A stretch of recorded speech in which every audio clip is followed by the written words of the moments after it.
நேரத்திற்கான தலைப்புச் செய்திகளை பார்க்கலாம். ஜார்க்கண்ட் மாநில முதலமைச்சராக மீண்டும் பதவியேற்றார் ஹேமந்த் சோரன். ராஞ்சியில் ஆளுநர் CP ராதாகிருஷ்ணன் பதவி பிரமாணம் செய்து வைத்தார்.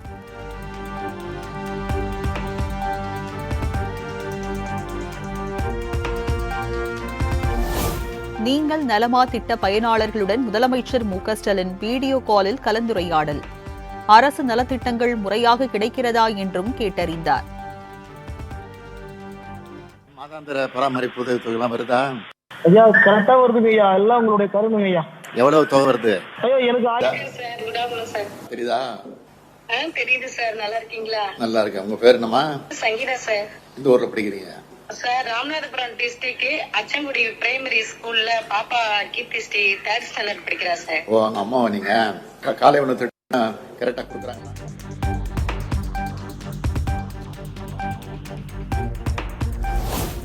சென்னை தலைமை செயலகத்தில் முதலமைச்சர் MK ஸ்டாலினுடன் வழக்கறிஞர்கள் சங்கத்தினர் சந்திப்பு.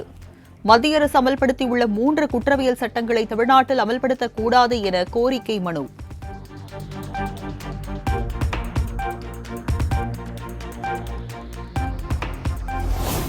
மத்திய அரசு கொண்டு வந்த 3 புதிய குற்றவியல் சட்டங்களுக்கு எதிர்ப்பு. தமிழ்நாட்டின் பல்வேறு இடங்களில் வழக்கறிஞர்கள் இன்றும் ஆர்ப்பாட்டம்.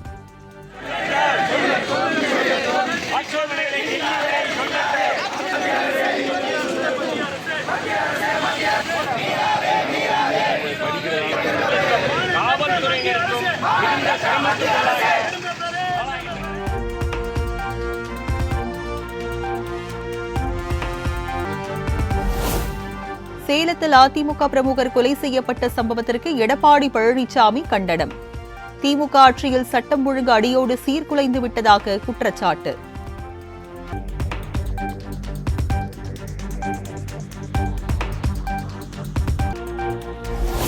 சட்டவிரோத பணப்பரிமாற்ற தடை சட்ட வழக்கில் வங்கி ஆவணங்களை வழங்க கோரி முன்னாள் அமைச்சர் செந்தில் பாலாஜி தொடர்ந்த மனு. ஜூலை 8ஆம் தேதி உத்தரவு பிறப்பிக்கப்படும் என சென்னை முதன்மை அமர்வு நீதிமன்றம் அறிவிப்பு.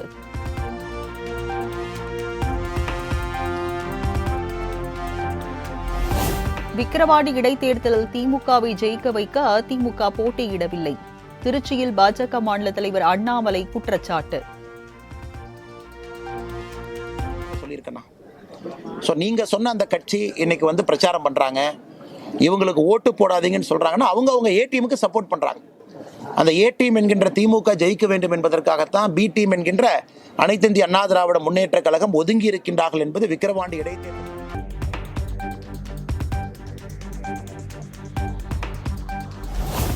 நீட் தேர்வு யாருக்கும் எதிரானது அல்ல என அண்ணாமலை விளக்கம். கடந்த ஆண்டை விட இந்த ஆண்டும் நீட் தேர்வில் அதிக அளவு தமிழகத்தில் தேர்ச்சி பெற்றுள்ளதாக பேட்டி.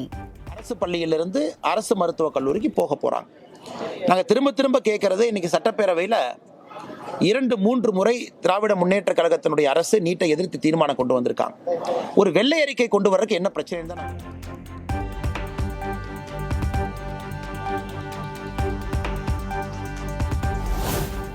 நீட் தேர்வு குறித்து நடிகர் விஜய் பேசுவதற்கு உரிமை உள்ளதாக அண்ணாமலை கருத்து. ஒன்றிய அரசு என விஜய் குறிப்பிட்டது குறித்த கேள்விக்கும் பதில். இது எங்களுடைய அரசியலுக்கு இன்னும் பலமாக நான் பார்க்கின்றேன். விஜய் அவர்களாக இருக்கட்டும், தொடர்ந்து திமுக சார்ந்த கொள்கையை அவர்கள் எடுக்க தமிழகத்தில் பாரதிய ஜனதா கட்சிக்கு உட்பட்ட எங்களுடைய வாக்கு, எங்களுடைய அங்கீகாரம் இருக்கக்கூடிய மக்களுடைய எங்கள் மேல் வைக்கக்கூடிய நம்பிக்கை எங்களுக்கு அது ஆதரவாக வந்து.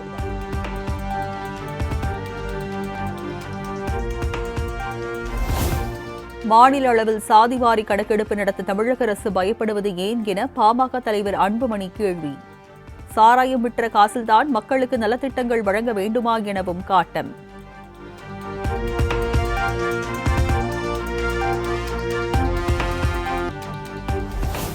முன்னாள் அமைச்சர் செந்தில் பாலாஜியின் நீதிமன்ற காவல் 43வது முறையாக நீட்டிப்பு.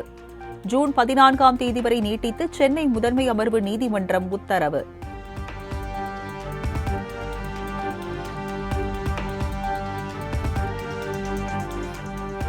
முன்னாள் அமைச்சர் MR விஜயபாஸ்கர் ஜாமீன் கோரி தொடர்ந்த மனு. விசாரணையை நாளைக்கு ஒத்திவைத்தது கரூர் முதன்மை நீதிமன்றம்.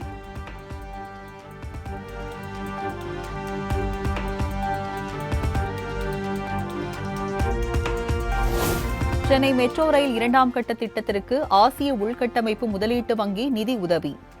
மதுரை மற்றும் கோவை மெட்ரோ ரயில் திட்டத்திற்கு நிதி உதவி வழங்க உள்ள நிலையில் வங்கி அதிகாரிகள் ஆய்வு.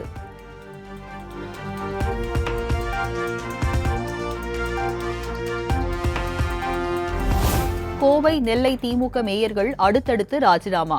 புதிய மேயர்களை தேர்வு செய்யும் பணியில் திமுக தலைமை மும்முரம்.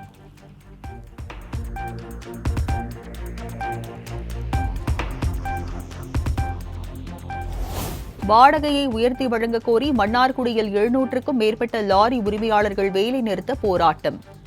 கொள்முதல் நிலையங்களில் நெல் மூட்டைகள் தேக்கமடைந்துள்ளதால் விவசாயிகள் கவலை.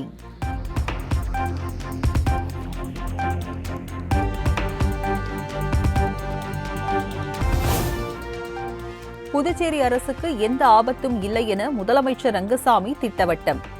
பாஜக எம்எல்ஏக்கள் ஜே.பி. நட்டாவை சந்தித்தது அவர்களது தனிப்பட்ட விஷயம் எனவும் விளக்கம்.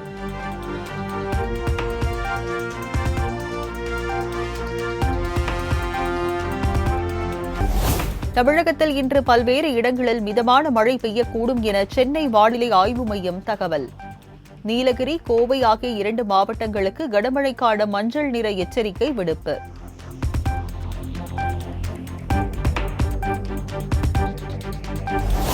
தமிழ்நாட்டில் தென்மேற்கு பருவமழை இயல்பை விட 104% கூடுதலாக பதிவாகியுள்ளதாக இந்திய வானிலை ஆய்வு மையம் தகவல். வழக்கமாக 56 மில்லிமீட்டர் பதிவாகும் நிலையில் தற்போது 115 மில்லிமீட்டர் மழை பதிவு.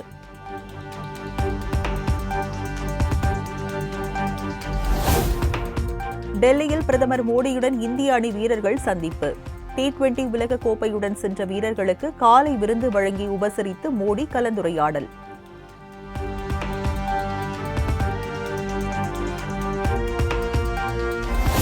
பிரதமர் மோடியுடன் ஆந்திர பிரதேச மாநில முதலமைச்சர் சந்திரபாபு நாயுடு சந்திப்பு. ஆந்திராவுக்கு வரி சலுகை உள்ளிட்ட பல்வேறு கோரிக்கைகளை வலியுறுத்தியுள்ளதாக தகவல்.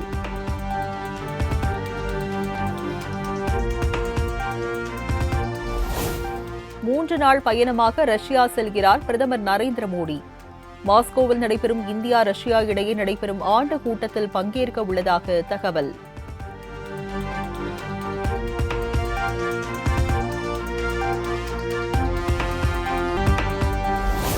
ராஜஸ்தான் மாநில அரசில் கேபினெட் அமைச்சராக இருந்த குரோதிலால் மீனா ராஜினாமா. தமது பொறுப்பில் வழங்கிய மக்களவைத் தொகுதியில் பாஜக தோல்வியடைந்ததை அடுத்து அதிரடி முடிவு.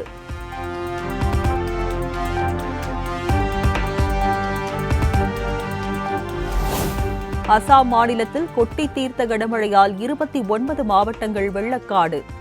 16 லட்சத்திற்கும் அதிகமான மக்கள் பாதிப்பு.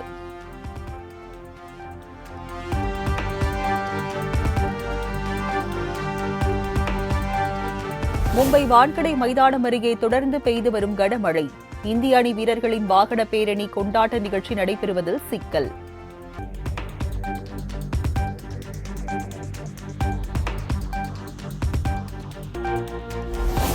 $650 தொகுதிகளை கொண்ட பிரிட்டன் நாடாளுமன்ற தேர்தலுக்கான வாக்குப்பதிவு விறுவிறுப்பு. பிரதமர் ரிஷி சுனக் தமது மனைவி அக்ஷதா மூர்த்தியுடன் சென்று ஜனநாயக கடமையாற்றினார்.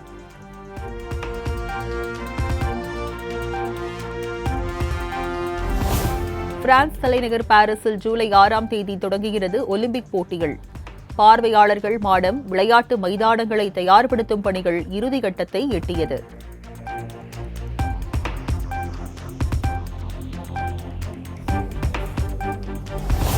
பாரிஸ் ஒலிம்பிக்கில் பங்கேற்கும் இந்திய தடகள வீரர்கள் 27 பேர் கொண்ட பட்டியல் அறிவிப்பு. தமிழ்நாட்டின் பிரவீன் சித்திரவேல், சந்தோஷ் தமிழரசன், ராஜேஷ் ரமேஷ் பட்டியலில் இடம் பிடித்தனர்.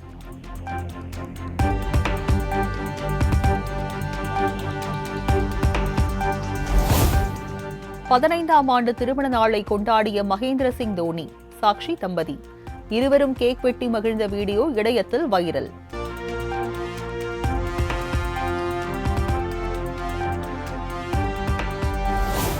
கூலி பட ஷூட்டிங்கிற்காக ஹைதராபாத் சென்றார் நடிகர் ரஜினிகாந்த். சென்னை விமான நிலையத்தில் ரசிகர்களுக்கு கையசைத்து மகிழ்ச்சி.